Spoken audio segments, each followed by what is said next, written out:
Hello friends, and welcome to today's video where we're doing the history of SHINee. So if you don't know my little History of series, we basically take a group that I really like, I run through their history. It is inspired by Smokey Glow's Evolution Of, which I will link down below, both her channel and her playlist of Evolution Ofs. It's great, highly recommend it. She does it for YouTubers. I've taken it and applied it to K-pop. Also, since this one's a little different, I'm sure you can tell this is going to be part one from the title. There are going to be three parts. This part one, is going to be 2008 to 2013. Then part two is going to be 2014 to 2017. And part three is 2018 to present day.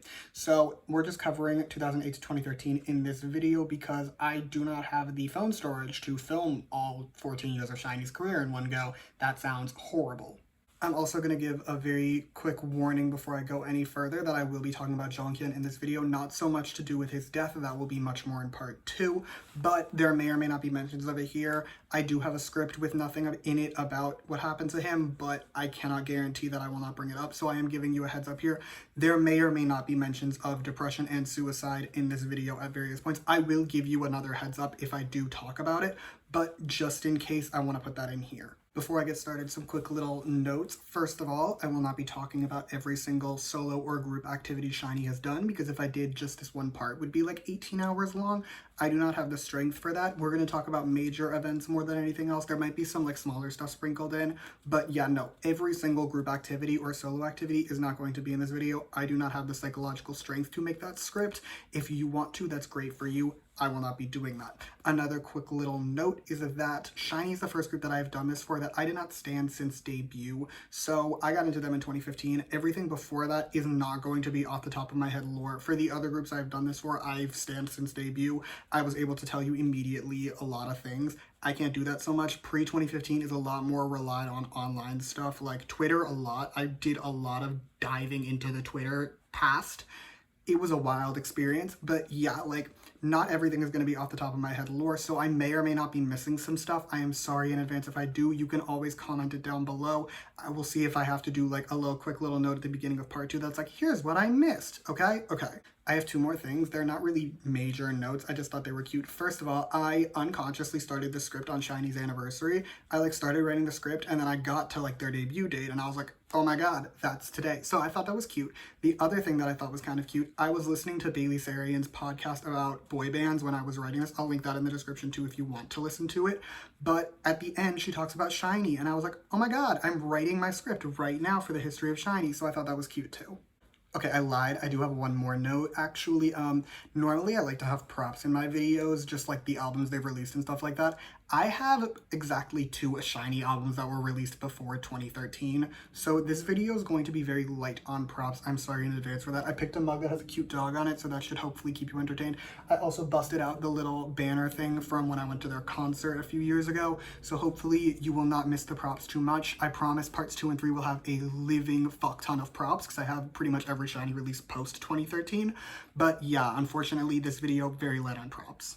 Let's get started. So first we're going to go through the members, and we're going in age order as always so we can pretend to be unbiased. And we're starting with Sir Lee Jinki, aka Onu. He is the main vocal, the leader. He's done some acting over the years. I would say the most famous thing he's in was Descendants of the Sun. It was like a really, really popular drama that he was in back in 2016. So he's done acting and that kind of stuff. He has also managed to hold a note for 40 seconds, and it is wild. If you have not seen the video, I will link it in the description along with everything else so you can watch that if you want to. Our next member is Kim Jonghyun. He is the main vocal. He has also done just a lot of songwriting. Like if I had to pick one member to be the unofficial songwriter of the group, it would be Jonghyun. He has written songs for himself, for Taemin, for SHINee, and like non-SHINee related artists like EHI, IU, EXO, just a lot of songwriting, okay? Okay, he has also done a good bit of solo stuff. He is the only person to have been in both lineups of SM The Ballad, and he hosted a radio show called Jonghyun's Blue Night for like 5 years. Our third member is the living icon himself, Sir Kim Ki-bum, aka Key. Key is the lead rapper, lead dancer. He's a vocal. He has taken part in designing some of SHINee's costumes for their concerts. He is also part of the duo Too Hard with Woohyun from Infinite and SM. On the off chance you have somehow found this video, I'm waiting for a comeback. Our next member is Choi Minho. He is the main rapper and sub vocal. He has done so much acting. I do not think you understand. If you go to his Wikipedia page and go to his filmography, there is so much there. I will not be going through all of them. I will point out the big ones though, so be ready for that. But on top of that, he is also to date the only member to have never released a solo album. But I have theories about that we will potentially get to in a much later part. Last but not least, Taemin. Taemin is probably the most popular member, so he's not going to get as big of an introduction, but we're going to do the Cliff Notes version. He is the main dancer. He is unofficially the main vocal at this point. He has also been a part of various SM special groups, including Super M and the Unique Unit. And if I just reminded you of Max Step, I am so sorry, and a fair warning that I will be bringing it up again later. Okay, as far as I know, there's not a ton of pre-debut lore for SHINee. The real only thing that I could find is the fun fact that they were supposed to be a hip-hop group because SM thought they couldn't sing. I'm not going to comment on the intelligence of whoever made that statement. I will simply point out that if SHINee can sing, I don't know who you think can. Jumping ahead though to May of 2008, SHINee would debut with their debut mini-album Replay, which is right here, and the title track of the same name. This album sales, I will give you the heads up now, album sales before 2010 are a lot harder to find numbers for, so while I don't know the exact numbers, I do know that it is said that it sold well and has sold at least 30,000 copies. I don't know how good that is in retrospect to everything else that was selling around that time, but that's all I could find. The song I do have a bit more lore on. I know the song was very popular. It did manage to peak at number 28 on the year-end Melon charts for 2008. It also started a fashion trend that was brilliantly named the SHINee trend. SHINee would swiftly return that August with their first full album entitled The SHINee World.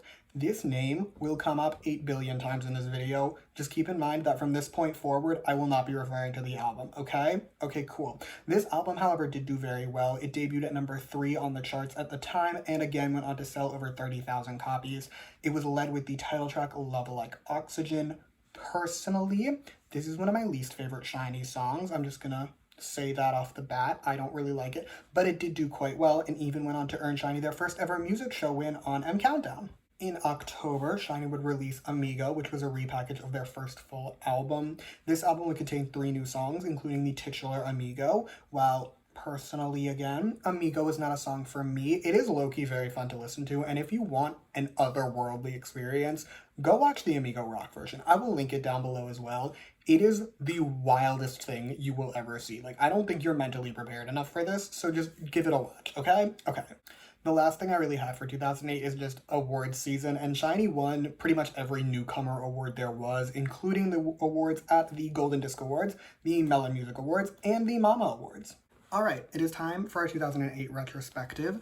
If you don't know, I like to end every year in a little retrospective moment, so that's what's happening. SHINee 2008, obviously pretty important. They debuted that year. But more importantly than that, I think it is key to point out, of all the groups I've done, I've only done 2, but still, SHINee had easily the best debut year of them all. Like, all of their albums sold really well. They won a bunch of newcomer awards and released what is still to this day considered one of the best debut songs of all time in K-pop. Like, you can look it up. If you find a list that doesn't have Replay, I will be surprised. Pretty much every boy group list that has been made, even this year in 2022, has had Replay on it just because the song is considered to be such an icon of a debut song. Like, that alone should speak to its power. It's been 14 years and people still consider it one of the best debut songs of all time. Big picture though, 2008 was also a very standard year for an SM debut. They just released a bunch of albums, built up their fan base. It was really nothing that out of the ordinary if you look at some of the other groups SM has debuted around the same time. Okay, I couldn't find anything until May of 2009, so I'm sure something was happening. I don't know what. If you can enlighten me, that would be great. Otherwise, we're jumping ahead to May, when SHINee would release their second mini-album, Romeo, with the title track Juliet. Starting with a song this time, Juliet is the first of many SHINee songs to be written by Jonghyun. It built off the popularity of their last few releases, it managed to get them some more music show wins, and yeah, it was a pretty standard comeback song for a group of SHINee's popularity. As for the album, I cannot tell you how well this album did. In 2008, the previous chart would stop, and they would not get a new chart until 2010, so like no clue how well this album did. I can tell you, according to Wikipedia, it was commercially successful. How commercially successful? Couldn't tell you. Around the same time, Taemin would make his acting debut in an MBC drama. I cannot tell you how much of the drama he's in, when exactly it came out, what it is about. I can only tell you that Taemin was in it at this point, but I hope that is enough for you. It is getting a quick mention here because it was his acting debut. Some other solo promotions that were going on in between the SHINee comebacks of 2009 would be that Shinki would be featured in a song off of Girl Generation's Genie album, which was a duet with Jessica, and Minho would join his first variety show, which was a show called Let's Go Dream Team Season 2, which he would stay on until 2010. In October, SHINee would return once again with their third mini album entitled 2009 Year of Us.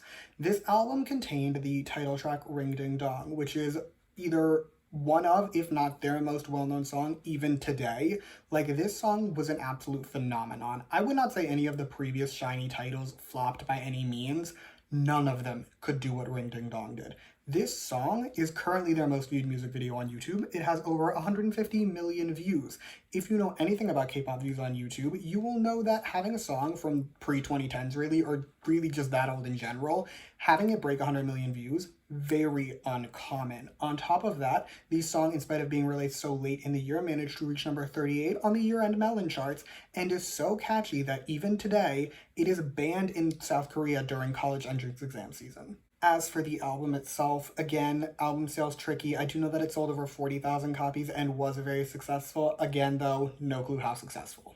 Retrospective time. Okay, so this isn't important, but it is something that I do want to mention. SHINee in 2008 and 2009 played around a lot more with the lineups within their group songs. While pretty much from 2010 on, it is all the SHINee members in every song. Back then, you had a solo from Jonghyun on their first full. You had duets on Romeo and on 2009 Year of Us.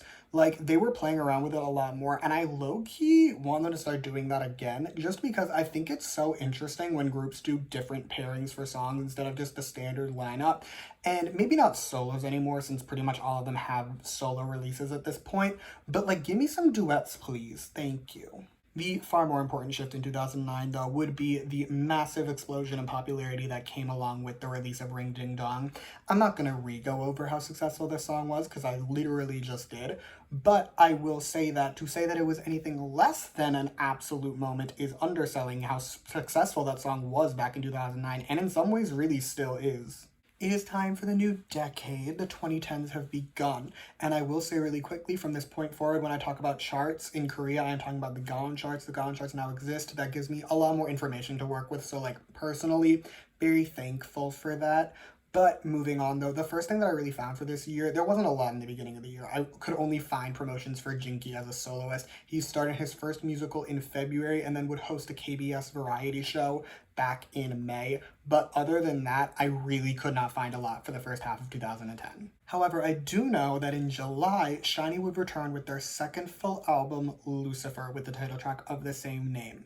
This album was phenomenally successful, selling over 150,000 copies in just 2010. See how much more fun this is now that I can give you real-time numbers? Isn't it just so much better? It is. I think it is. On top of that, though, the title track Lucifer, while not as successful as Ring Ding Dong, it did still manage to do quite well, peaking at number 2 on the Gaon charts and jump scaring me when I was watching the Netflix show Lucifer and it suddenly started playing when I wasn't expecting it. Musically, though, it is very similar to Ring Ding Dong in a lot of ways. It keeps up the catchiness, the repetitiveness of it all. Like, you can tell that Ring Ding Dong very much inspired Lucifer in a lot of ways. SHINee would return with the repackaged version of their second full album entitled Hello, right here. They would release that in October with the title track of the same name. This album, again, very successful, broke 100,000 copies sold, and just topped charts. It was a very successful comeback. The title track, personally, I think it's one of SHINee's more boring songs, if I'm being honest about it. It's really not one of my favorites, but it did still do relatively well. It won them some more music show wins and peaked at number 7 on the charts. Quick mention that this would also be around the same time that Minho and Jinki started hosting Music Core. They would do this up until around mid-2011. In November of 2010, Jonghyun would join Kyuhyun from Super Junior, Jae from Trax, and Pentagon's Jinho, back when he was an SM trainee, to form the special group SM The Ballad. They would debut with the mini album Miss You, and unsurprisingly, the song is a ballad. Who would have guessed from the name of the group? Certainly not me, but the song, it didn't do a ton. It wasn't super popular by any means, but it is very pretty if that matters to you. Also in November, Minho would make his acting debut with Pianist. I have zero intention of bringing up every single thing Minho has acted in. As previously stated, there's a lot of it, but this is his acting debut, so I am going to give it a special shout out. Happy acting debut, Minho. Closing out 2010, we have SHINee's first official tour entitled SHINee World. I told you, the name comes up.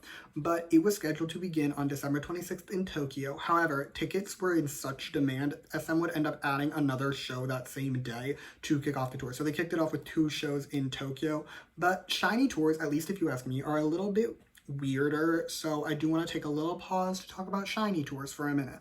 Okay, so as stated, SHINee tours are weird. I have 2 key reasons for why they're weird. Reason number 1 is the way they handle the legs of their tours. So SHINee's tours will officially last for months on end, but have very few shows. They basically view a leg as like 1, maybe 2 shows, and that's it. Like SHINee's first official tour, again, started in December, right?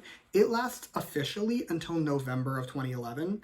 It has 10 shows in total. Like, maybe it's just a me thing that I think this is weird, but like for every other group I've done this for, when they go on tour, they're more or less on tour, or when they take a gap, it's like after a good few shows. SHINee, not so much. SHINee will do literally 5 shows and then be like, okay, we'll be back in 3 months for the next 2 shows that we're gonna do to continue this tour, which makes it a little bit more confusing when I talk about SHINee tours, so just keep that in mind when I do talk about them. The other reason that SHINee tours are a little bit weirder, if you ask me, is the way they handle their Japanese legs.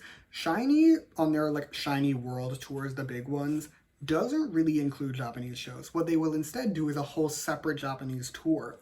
And those tours will on occasion be within the runtime of the official SHINee World Tour. So just like keep that in mind also. There will be times where I'm like, oh, they would then go on a Japanese tour and then go back out to Asia on the rest of their SHINee World Tour. So like it can get a little confusing. I will do my best to keep it clear though. It is now time for our 2010 retrospective because I have nothing else for the rest of the year. SHINee 2010, very successful year. They had both their albums selling very well. Lucifer went on to be the 6th highest selling album of 2010. On top of that, their singles, but hella less so, but Lucifer did do quite well. And individually, this is when we really see SHINee branch out into solo promotions a lot more. Like, SHINee was doing solo stuff before, that's not uncommon, but they really did branch out a lot more with Minho acting, Jinki hosting, Jonghyun's special group. Like, they were just branching out a lot more, which is great to see. But as a group, it was very much building off of 2009 if you think about it. Like Lucifer is very clearly meant to emulate a lot of things about Ring Ding Dong, at least if you ask me.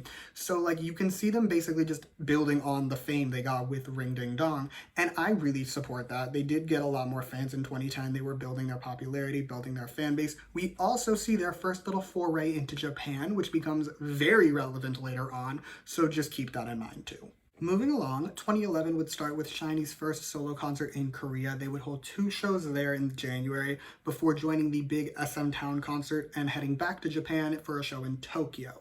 SHINee didn't really do much for the first half of 2011. The members have said before, like, they were just there doing nothing with their day. Like, there were solo promotions here and there, but big picture, SHINee didn't really do anything until June of 2011 when they would make their Japanese debut with a Japanese version of their Korean debut song, Replay. This single was extremely successful in Japan. It sold over 90,000 copies in just the first week. It eventually went on to be certified gold, and at the time was the highest selling debut album by a Korean group. SHINee spent the rest of 2011 more or less in Japan. They would just be building off the success they'd gotten with Replay. They started that off with a little reception tour to promote the album, and then would go on to release 2 more Japanese singles that year. They would release a Japanese version of Juliet in August, and a Japanese version of Lucifer in October. SHINee would also then close out their first SHINee World Tour with 2 shows in Osaka that November before releasing their first Japanese studio album, The First, in December. This album was very successful. It sold over 100,000 copies, was certified gold, and remains to this day their highest selling studio album in Japan. Retrospective time, okay, 2011 was a Japanese year for SHINee more than anything else. They would do pretty much nothing in Korea beyond their solo concerts. However, in Japan, they did a lot. They released 3 singles and a full. However, it is important to note all of these Japanese releases were very successful. They were very quickly building a very solid Japanese fan base, which would only get bigger over time. March 2012, SHINee released their first Korean album in nearly a year and a half with their 4th mini album, Sherlock. This comeback phenomenally successful. Starting with the album this time, it sold over 180,000 copies that year and was the fifth highest selling album of 2012. As for the title track Sherlock, it is technically a mix of two songs, those songs being Clue and Note. That being said, if you ask me, these songs clearly were designed to go together as a singular entity, but whatever, it is a method that has been less effective in the future, let's say. But this song also did introduce us to the iconic SHINee's back, and was just a fucking banger. On top of being a great song, this song was a massive success. It debuted atop the Gaon charts, giving SHINee their first #1 song. It got 8 music show wins, making it SHINee's most awarded song at the time, and won them the award for Best Dance Performance by a Male Group at the Mamas. So just all around, this song was thriving. Also in March, Key would make his theatrical debut with the musical Catch Me If You Can. I adore Key. I am not going to talk about all his musicals. He's been in a bunch of them, and I do not have the energy for it, but this was his first one, so it gets to special mention. Pretty much as soon as Sherlock promotions were over, SHINee would kick off their first Japanese tour entitled SHINee World 2012. This is how SHINee names their Japanese tours, by the way. It's literally just SHINee World and the year it happens. But they kicked off their first Japanese tour, and while on tour in May, SHINee would release the Japanese version of Sherlock. And this is a quick little note that I think is interesting. Sherlock is very clearly, when you watch the Japanese music video and the Korean music video, you can tell from day one they had every intention of releasing Sherlock as a Japanese single. The music videos are literally shot in the same place, the outfits are the same. It is very clear that they knew when they were filming the Sherlock music video, okay, great, now let's film the Japanese version because we're going to release this in Japan. I just think that's interesting to note. Maybe it's just a me thing. This tour, however, was very, very successful. It sold over 230,000 tickets, and then the same month that it ended, SHINee would kick off their SHINee World 2 tour with 2 shows in Seoul.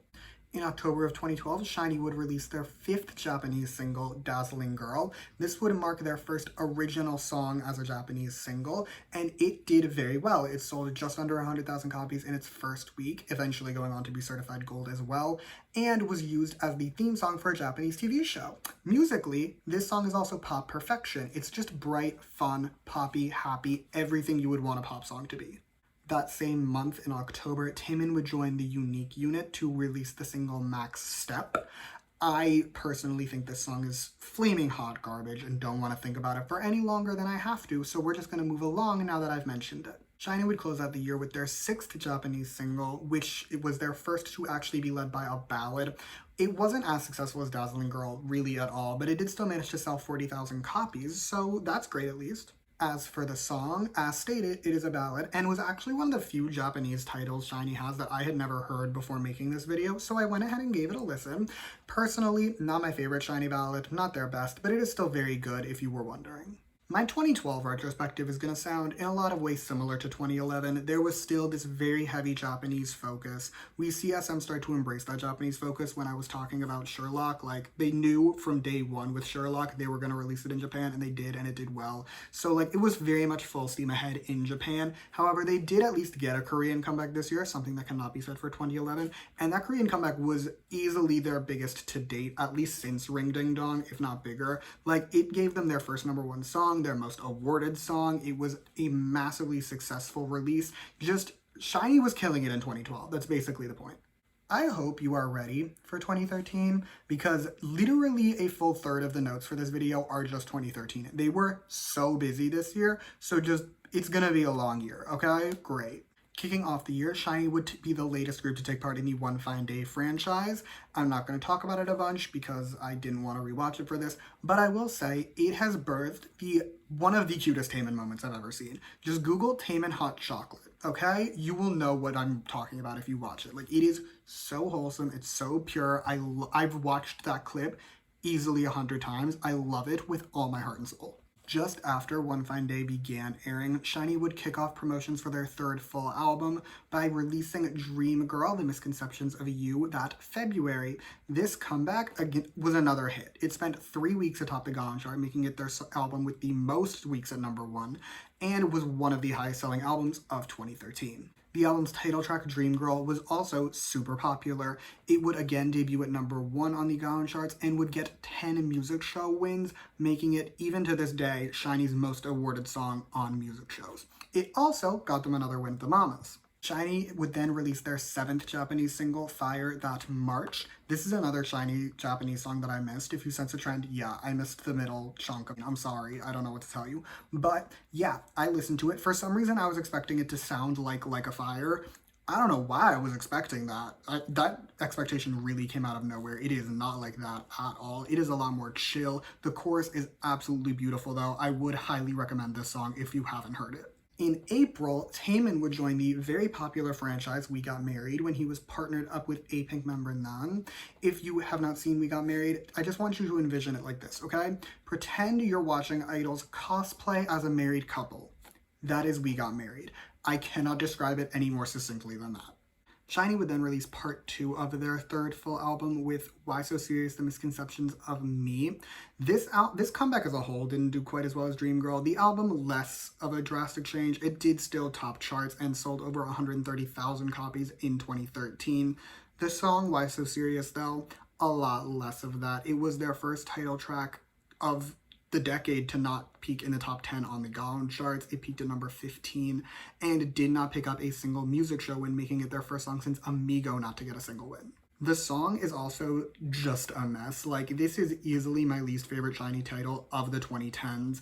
And it doesn't help that Jonghyun is also not actually in this music video. He was on hiatus for this comeback. So just all around, this comeback was a miss, if you ask me. Quick mention that in June, Taemin would be featured on Trap, which was the debut song of Super Junior M member Henry. I am bringing this up, for the history of SHINee, but also just to say that I was once a Henry stan. It's my little coming out moment. It's June, happy Pride. But I was once a Henry stan, and I need to atone for the fact that I used to bop my heart out to 143. I have no excuse. I am so sorry to all of society. Moving on from my past shame, at the end of June, SHINee would release Boys Meet You. This is their 2nd Japanese studio album, and while it didn't sell quite as well as the first had, it did manage to chart a little bit higher, so I guess there is that. The album would also come with the new song Breaking News, which unlocked some memories that I had repressed, and my traumatic feelings aside, this song is actually very good, but it's tainted for me, I'll put it that way. Immediately following the release of Boys Meet You, SHINee would kick off their 2nd Japanese tour, which would technically run through the end of the year. It was a little bit more successful, but pretty much on par with their 1st Japanese tour and sold about 240,000 tickets. Heading back to Korea, at the beginning of August, SHINee would release their first compilation album, The Misconceptions of Us. This album would contain all the songs of Misconceptions of Me and Misconceptions of You, along with 2 new songs, including Better Off, which I am only shouting out because it is one of my favorite SHINee songs, and it does not get nearly enough attention, so this is my little PSA, go listen to it. At the end of August, SHINee would release their next Japanese single, Boys Meet You, not to be confused with the album, but this song, pop perfection. Easily one of my favorite SHINee Japanese titles. Imagine the pinnacle of 2013's pop.